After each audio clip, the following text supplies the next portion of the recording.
In the grand chronicles of faith, there are certain figures whose lives aren't just stories, they're legends, etched into the very soul of a nation.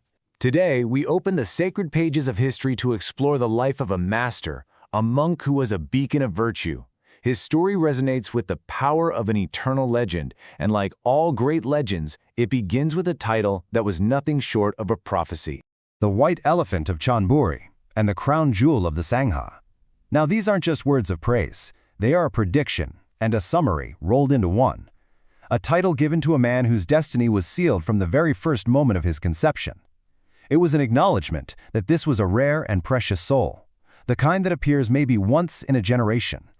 And so our legend begins, not with an ordinary birth, but with a celestial sign that announced the arrival of a great being. This is the first chapter of his tale, the vision of the white elephant. He was born Shatoen Sukapat on July 9, 1872, in the province of Chonburi. But before he ever opened his eyes to the world, a powerful vision came to his father, Thongsuk. And this wasn't just any dream, it was a message, you could say, from the cosmos itself. In this dream, someone presented him with a magnificent white elephant. In Thai tradition, the white elephant is the most sacred of animals, a symbol of royal power and immense spiritual merit. Ancient belief holds that this wasn't just imagination. It was a clear, divine omen that a soul of extraordinary virtue was about to descend to earth. And just as the prophecy foretold, the boy's life quickly turned towards a path of wisdom. His journey would take him from his hometown in Chonburi right to the very heart of Buddhist learning in the capital. What's truly remarkable here is just how fast his spiritual and intellectual journey progressed. He began his formal studies in 1880, became a novice monk just 4 years later, and was fully ordained in 1892, receiving the monastic name Yanavaro, which means he who possesses excellent insight. And get this, by 1897, he had already passed the 7th level of Pali studies, a testament to a brilliant mind completely dedicated to the path of the Buddha. This academic brilliance, though, was destined for something much greater. He would go on to become a pillar of the monastic community, a guiding force for the faith across 5 entire historical eras. Just think about that for a second. 5 reigns. His service to the faith spanned the time of 5 different kings. From the great reforms of King Rama V all the way to the dawn of King Rama IX's modern era. That is a period of service that is almost unparalleled, a true testament to his wisdom and his unwavering stability. And this table here, it really just lays out his meteoric rise. He became the abbot of Wat Tip Seren Thrawat in 1898 at an incredibly young age. His journey continued through the highest ranks, eventually being bestowed the title Somdet Phra Phuttha Kosa Chan.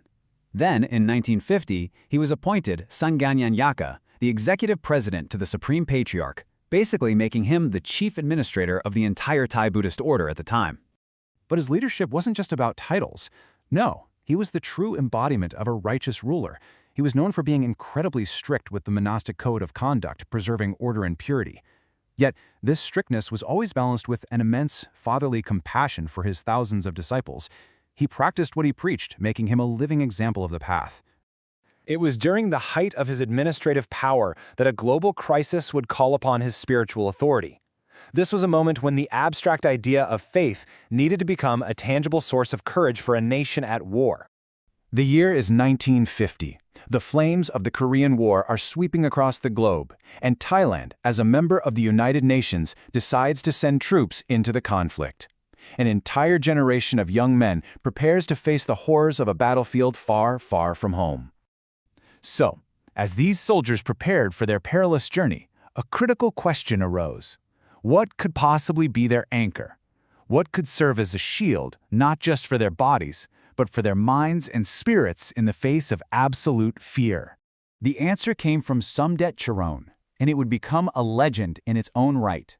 This is the story of the Phra Songnam amulet, known forever as the Korean War edition, a sacred legacy forged from a universe of hallowed materials.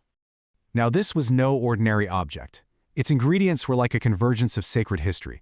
You had powder from the legendary Somdet Wat Rakong amulets, created by the most famous monk in Thai history, dust from ancient temple crypts that had absorbed countless blessings, soil from the 4 holy sites in India, connecting it directly to the Buddha himself, and most powerfully, special powders that Somdet himself inscribed with sacred spells and ceremonially erased, along with his own hair, to infuse his very essence into each piece.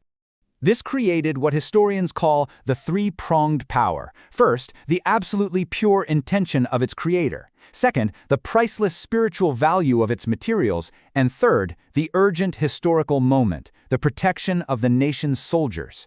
This convergence is what turns a sacred object into a legend. And then, the consecration was taken to another level entirely. It was a fusion of the spiritual power of two great masters. First, Samdet Chöroyen himself blessed the amulets, radiating his loving kindness into them for a full 3-month rains retreat. Then, they were given to the revered Chalkun Norarat, a legendary monk, for a final, powerful solo blessing, using his famously unshakable concentration to seal in their protective power.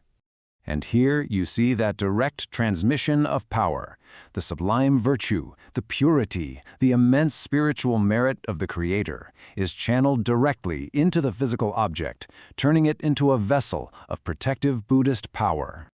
The war ended, but the story didn't. The legacy of both the master and the object he created became timeless, a virtue that endures for eternity, leaving behind an imprint of time and faith. The 1950 Korean War edition of the Phra Phuttha Chinnarat amulet. It was born from a simple but profound intention, to protect the sons of Thailand in their hour of need. But since then, it has transcended its original purpose, to become an object of unending legend, a story of faith, sacrifice, and the protective power of pure virtue. So what's the ultimate lesson from this legend? Perhaps it's this, that when faith is pure, when intention is selfless, and when merit is boundless, that power can be made tangible. It can be forged into physical form, creating not just an object, but a legacy of protection that truly transcends time.